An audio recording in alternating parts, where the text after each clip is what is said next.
Property में invest करके करें अपनी एसेट बिल्ड, नहीं तो होगा पूरी जिंदगी भर गिल्ट। नमस्कार दोस्तों, मैं आपका दोस्त और होस्ट वीरेंद्र चौधरी आपका स्वागत करता हूं हमारी एक नई वीडियो में।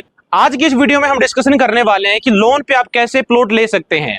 तो सबसे पहले बात करते हैं, जयपुर के अंदर जो प्रॉपर्टी चलती है वो मोस्टली 2 या 3 टाइप की चलती हैं, जिसमें एक प्रॉपर्टी आती है जेडीए अप्रूव्ड, दूसरे प्लॉट्स आते हैं जेडीए प्लस रेरा अप्रूव्ड। तो सबसे पहले हम बात करते हैं, हम एक प्रोजेक्ट के बारे में डिस्कशन करने वाले हैं, यानी JDA plus RERA approved project में आपको लोन पे कैसे प्लॉट मिल सकता है। सबसे पहले इसका हम प्रोसेस समझते हैं।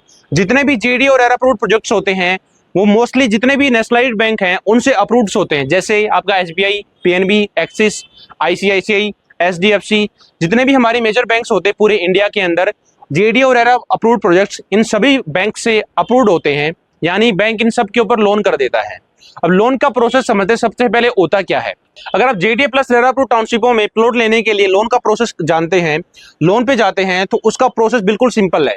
सबसे पहले होता क्या है, आप जो भी प्रॉपर्टी परचेज करने वाले हो उसमें आपको अपना प्लॉट सेलेक्ट करना है किसी भी टाउनशिप में। मान लो आपने 111 गज का प्लॉट ही चूज किया। 111 गज के प्लॉट चूज करने के बाद आपका स्टार्टिंग में 1 लाख रुपए का तो आपका डाउन पेमेंट होता है, जिसको हम बोलते हैं बुकिंग अमाउंट। अब लोन की प्रोसेस समझते हैं। लोन की प्रोसेस होती क्या है। सबसे पहला आपका आधार कार्ड, पैन कार्ड और आपकी फोटो यूज करके सबसे पहले बनता है आपका एग्रीमेंट कि आपने इस कंपनी के साथ इस टाउनशिप में ये प्लॉट नंबर इस ब्लॉक में इस तारीख को आपने खरीदा है। 1 लाख रुपए आपने इस तारीख को पे किए हैं और इस अकाउंट में पे किए हैं। सबसे पहले उस एग्रीमेंट में लिखा जाता है, आपका एग्रीमेंट बनता है।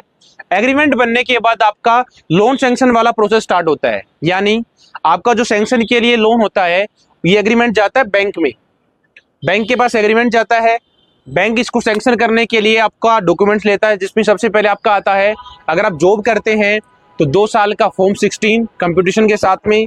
अगर आपका बिजनेस है तो 2 से लेके 3 साल का आईटीआर आपको चाहिए होता है। सेकंड डॉक्यूमेंट अपने को चाहिए होता है आधार कार्ड, पैन कार्ड, जो भी ऑलरेडी अपन ने एग्रीमेंट के टाइम पे ले लिए थे।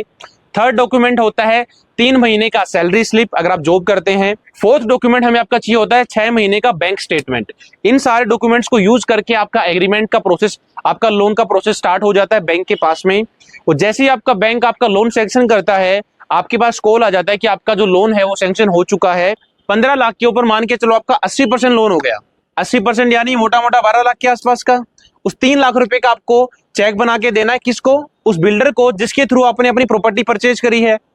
जैसे वो बिल्डर आपको एक क्लियर करके दे देगा कि मेरे पास फुल अमाउंट आ चुका है, वैसे ही बैंक उस पूरी टाउनशिप की जो आपको लोन सैंक्शन हुआ है उसका डीडी बना करके कंपनी को हैंडओवर कर देता है। अब इसमें बहुत सारे और भी स्टेप आ जाते हैं, जिसमें आपका जेडीए पट्टा साइन होता है। ऐसे और सारी बहुत भी प्रोसेस हैं जिनको हम हमारी नेक्स्ट वीडियोस में डिस्कशन करेंगे। तो इस वीडियो को यहाँ तक देखने के लिए, पूरी लोन की प्रोसेस को समझने के लिए आप सभी का धन्यवाद। अगर आपको कुछ समझ में ना आया हो तो आप वीडियो पे चल रहे नंबर पे हमारी टीम को आज कॉल भी कर सकते हैं, फ्री कंसल्टिंग कर सकते हैं कि कैसे आपको लोन पे कोई प्रॉपर्टी मिल सकती है, लोन के डॉक्यूमेंट्स क्या चाहिए होंगे, क्या पूरा प्रोसेस है। जो भी आपके डाउट्स हैं हमारी टीम को आप कॉल कर सकते हो और इसके बारे में अधिक जानकारी आप ले सकते हो। हमारी वीडियो को यहाँ तक देखने के लिए, हमारे चैनल को सब्सक्राइब करने के लिए और इस वीडियोस को लाइक देने के लिए और हमारे चैनल को इतना प्यार देने के लिए आप सभी का दिल से धन्यवाद।